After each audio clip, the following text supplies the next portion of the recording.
कमरे के भीतर गुस्से और डर का तूफान एक साथ उठ चुका था। आरव ने जैसी वो बात सुनी, उसकी आंखों में पिघली हुई आग सी झलक उठी। उसने राहुल को पकड़कर दीवार से जोर से लगा दिया। आवाज गूंज उठी। आरव कड़क आवाज में, फिर से बोल राहुल, क्या कहा तूने अभी? राहुल जानता था कि ये वही पल है जब आरव के गुस्से में दर्द छुपा होता है। वो धीरे से बोला, आरव, किसी ने घर पर फोन किया था, बताया कि तुम्हारे परिवार का एक्सीडेंट हो गया है। सब लोग उसी वक्त वहां पहुंच गए, लेकिन वहां कुछ नहीं था और उसी दौरान रूही गायब हो गई। कुछ सेकंड के लिए सन्नाटा छा गया। फिर आरव की सांसें भारी हो गईं। उसकी आंखों की पुतलियां कांप उठी। आरव चिल्लाते हुए, क्या बकवास है ये? रूही को कोई लेकर जा सकता है? ये मजाक है क्या राहुल? उसका गुस्सा शब्दों से नहीं, हर हरकत से झलक रहा था। उसने राहुल का कॉलर पकड़कर इतना जोर से झटका कि उसके पैरों के पकड़ छूटने लगी। राहुल चुप रहा। अगर उसकी जगह कोई और होता तो अब तक पलटकर जवाब दे चुका होता, मगर वो जानता था आरव का ये गुस्सा नहीं बल्कि बेबसी थी। वो देख रहा था कि कैसे उसका दोस्त भीतर से टूट रहा है। जिस इंसान के लिए पूरी दुनिया का मतलब रूही ही थी, वो अब खुद से जंग लड़ रहा था। कुछ पल बाद आरव की पकड़ ढीली पड़ी।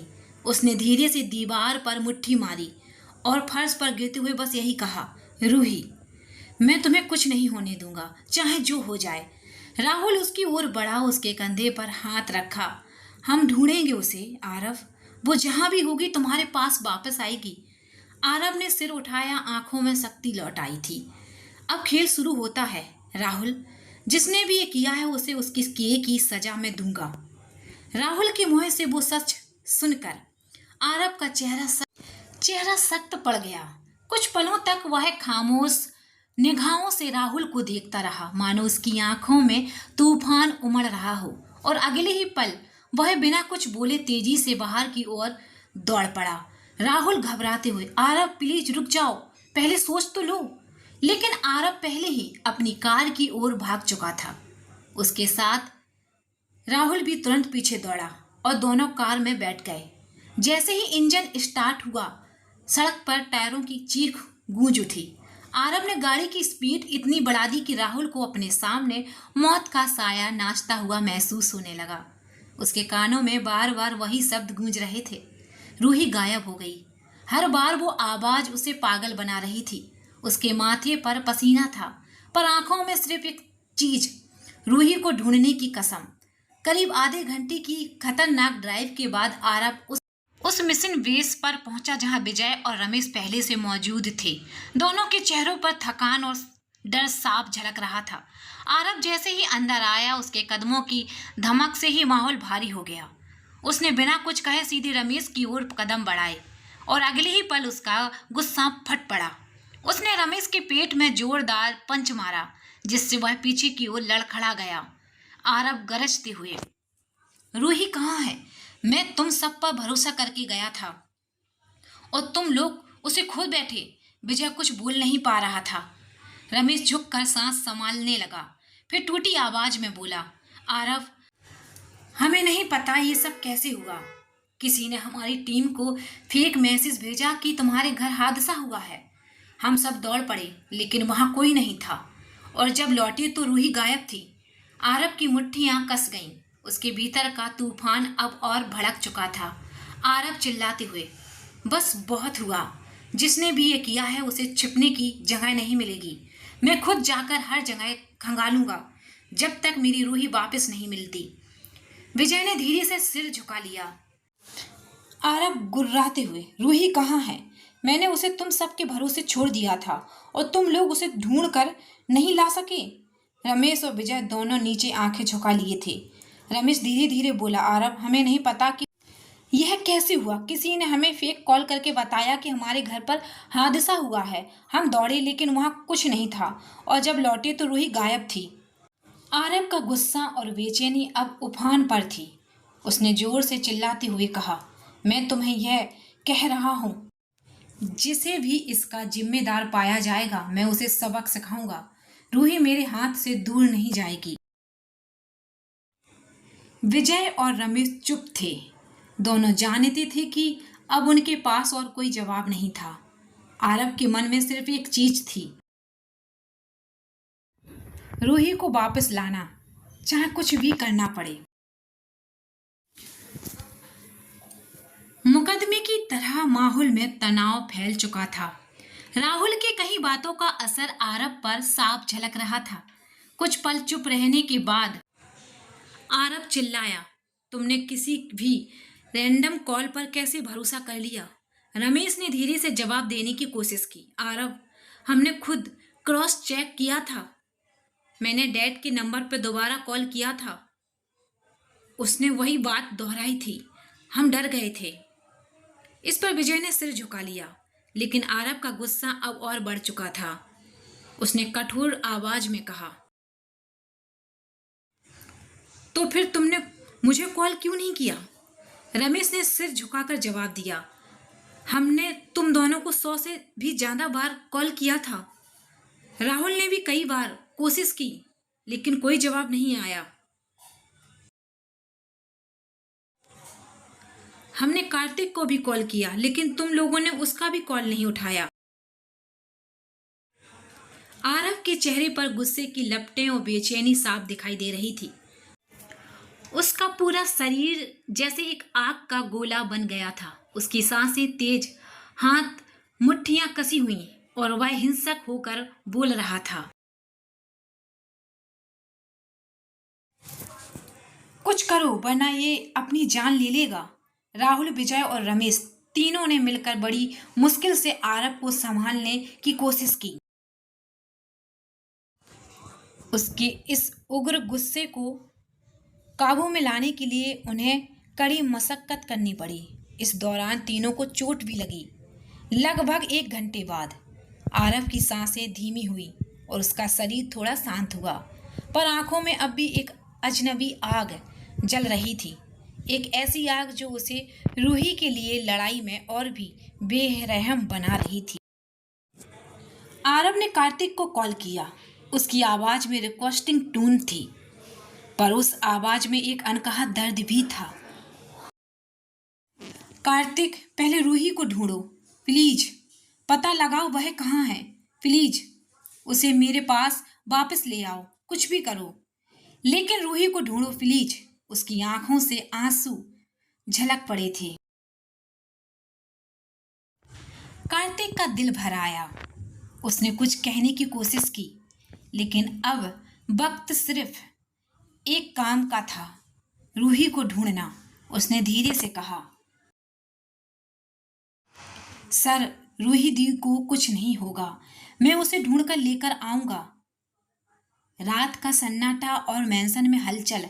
रात धीरे धीरे मैंसन पर अपना साया डाल रही थी। घर में सब लोग बिखरे हुए उदास चेहरों के साथ बैठे थे। तभी बाहर से अचानक एक आवाज आई, एक आवाज जो पूरे परिवार की पहचान थी। सब भीतर दौड़ पड़े। जैसे ही उन्होंने घर का हाल देखा, उनके पैरों तले जमीन खिसक गई। ये सब क्या है? यह शब्द किसी ने बुरी तरह घुटते दर्द के साथ कहा। उसकी नजर आरब पर गई।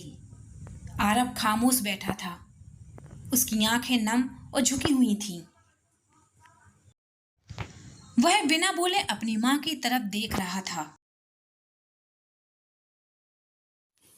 आरब, बेटा, ये सब क्या है? तुम्हें क्या हुआ है? इतनी चोटें कैसे लगीं? उसकी मां की आवाज कांप रही थी। आंखों में डर और चिंता साफ थी।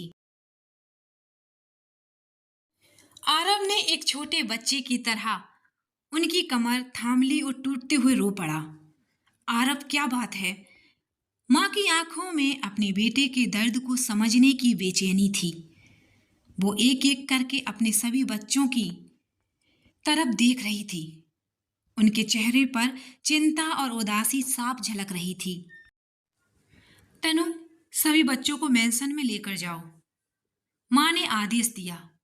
तनु तुरंत बच्चों को लेकर चली गई।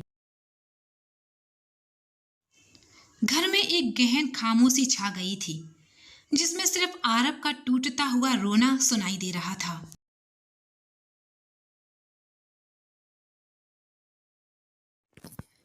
खोज में नेहा, आरुषि, रमेश, राहुल और उनके परिवार मौजूद थे। परिवार के इस दृश्य ने सभी के दिलों को झंझोर दिया। आरब के पिताजी को यह सब सुनकर गहरा झटका लगा और उन्होंने आरब पर गुस्से का इजहार किया। तुम्हें समझ नहीं आता कि तुम्हारा क्या हाल है? विजय का बचाव और सच्चाई का खुलासा। परिवार में उठे इस गुस्से और सवालों के बीच विजय ने मोबाइल से कॉल रिकॉर्डिंग निकाल ली।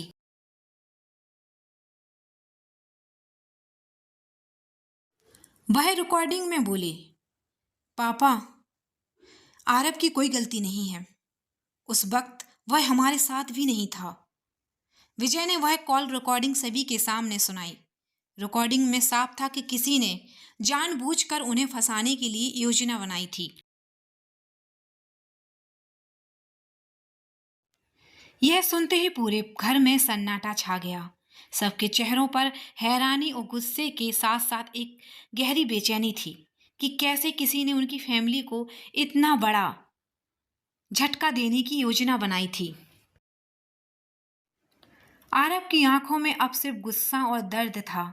एक साथ मिलकर अब उनका मिशन बन चुका था, रूही को ढूंढना और इसका जिम्मेदार खोज निकालना।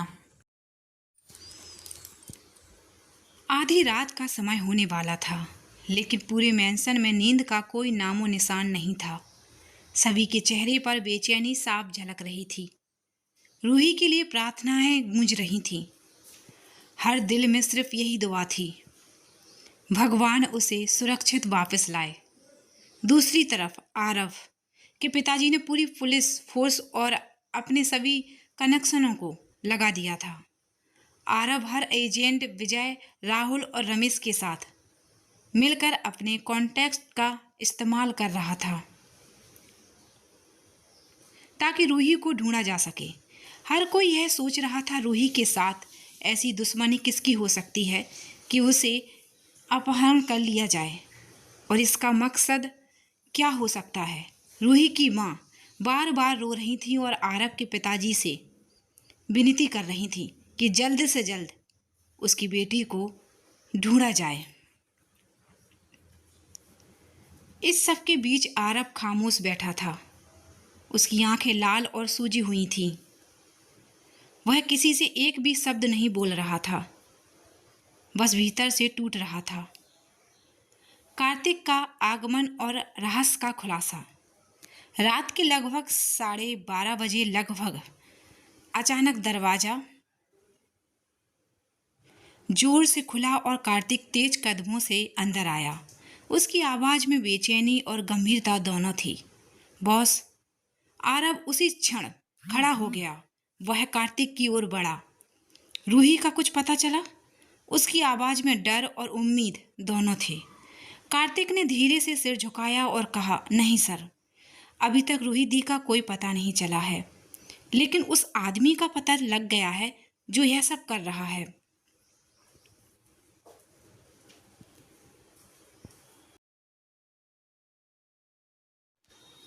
कार्तिक तुरंत अपने बैग से एक तस्वीर निकालकर आरब के सामने रख दी। उसने गंभीरता से पूछा, ये कौन है?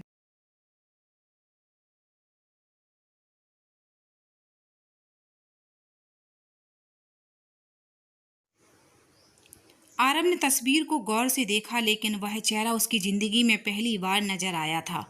उसके होंठ कांप रहे थे। आंखों में एक अनकहा डर और गहरी बेचैनी थी।